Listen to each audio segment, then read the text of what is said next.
అక్కడ లక్షల సంఖ్యలో సమీకరిస్తూ వారికి తెలంగాణ రాష్ట్ర ఏర్పాటు ఆవశ్యకతను బోధిస్తూ అంబేద్కర్ గారు చెప్పిన విధంగా బోధించు సమీకరించు పోరాడు అన్నట్టుగా అడుగడుగున పోరాటాలు చేస్తూ ఢిల్లీ మెడలు వంచిన పార్టీ ఈ గులాబీ జెండా పార్టీ, ఈ బీఆర్ఎస్ పార్టీ.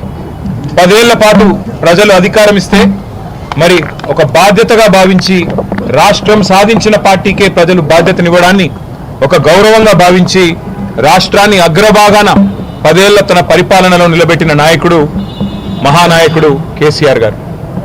అట్లా నడిపిన పార్టీ బీఆర్ఎస్ పార్టీ. అదేవిధంగా గత 2.5 సంవత్సరాలుగా ఈ దుర్మార్గ అరాచక పాలనకు వ్యతిరేకంగా తెలంగాణలోని కోట్లాది మంది అణగారిన వర్గాల తరపున, అణగారిన ప్రజల తరపున ఇవాళ వారి గొంతుకై నిలుస్తున్నది బీఆర్ఎస్ పార్టీ.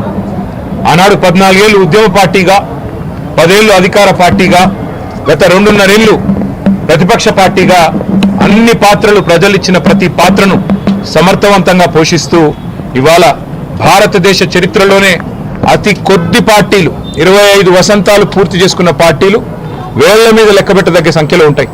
ఆ కోవన చేరింది బీఆర్ఎస్ పార్టీ కేసీఆర్ గారి నాయకత్వంలో. మళ్ళీ ఒకసారి ఈరోజు పునరంకితం అవుతున్నాం. ఖచ్చితంగా తెలంగాణ ప్రజలకు ఒక స్వీయ రాజకీయ అస్తిత్వం ఉండాలి అని ప్రొఫెసర్ జయశంకర్ గారు ఎప్పుడు ఏదైతే చెప్తా ఉండేవారో, ఎట్టి పనికైనా మట్టి పనికైనా మనవాడే ఉండాలని చెప్తా ఉండేవారో, అట్లాగే మళ్ళీ పునరంకితం అవుతాం.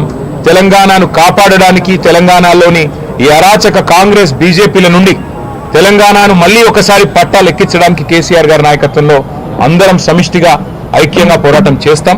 తప్పకుండా 2028వ సంవత్సరంలో తిరిగి మళ్ళీ తెలంగాణ రాష్ట్రానికి కేసీఆర్ గారిని ముఖ్యమంత్రి చేసేదాకా మేమందరం కూడా ఆయన సైనికులుగా, తెలంగాణ ప్రజల ప్రతినిధులుగా, తెలంగాణ బలంగా, బలగంగా, తెలంగాణ దళంగా కలిసికట్టుగా కదం తొక్కుతాం. తప్పకుండా తెలంగాణకి మళ్ళీ ఒకసారి పునరంకితం అవుతాం. ఈ పవిత్ర రోజున, పార్టీ ఆవిర్భవించిన ఈ పవిత్ర రోజున, 25 వసంతాలు పూర్తి చేసుకున్న ఈ రోజున తప్పకుండా మాకు మరింత ఉత్సాహం, మరింత ఉత్తేజం ఇవ్వడానికి మా నాయకుడు కేసీఆర్ గారు ఇప్పుడు మధ్యాహ్నం 2 గంటలకి రాబోతా ఉన్నారు.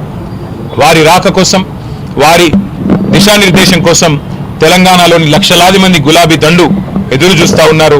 ఈ సందర్భంగా వారికి కూడా నేను హృదయపూర్వకంగా 25 ఏళ్లుగా ఎత్తిన జెండా దించకుండా పోరాడుతున్న ప్రతి కార్యకర్తకి, ప్రతి నాయకుడికి, ప్రతి అభిమానికి, ప్రతి కేసీఆర్ సోదరుడికి, సోదరికి, సోషల్ మీడియాలో కూడా మా తరపున ఉధృతంగా పనిచేస్తున్న సోషల్ మీడియా వారియర్లకు, మాకు అండగా నిలబడ్డ జర్నలిస్టు మిత్రులకు, కవులు, కళాకారులకు, ఉద్యమంలో మొదటి నుండి ఆయువు పట్టుగా నిలిచిన మా విద్యార్థి సోదరులకు, అట్లాగే తెలంగాణ సాధనలో కీలకంగా పనిచేసిన ఉద్యోగులకి, అట్లాగే తెలంగాణ సాధనలో కీలకంగా పనిచేసిన మా న్యాయవాద మిత్రులకి, ప్రతి వర్గానికి, సబ్బండ వర్గాలకు, సకల జనులకు శిరస్సు వంచి ఇవాళ తెలంగాణ సాధనకు తోడ్పడ్డ ప్రతి ఒక్కరికి, కేసీఆర్ గారితో నడిచిన ప్రతి ఒక్కరికి హృదయపూర్వక వినమ్ర ధన్యవాదాలు తెలియజేసుకుంటూ ఈ సందర్భంగా మళ్ళీ పునరంకితం అవుతూ పునరుత్తేజంతో ముందుకు పోతామని తెలియజేస్తాం.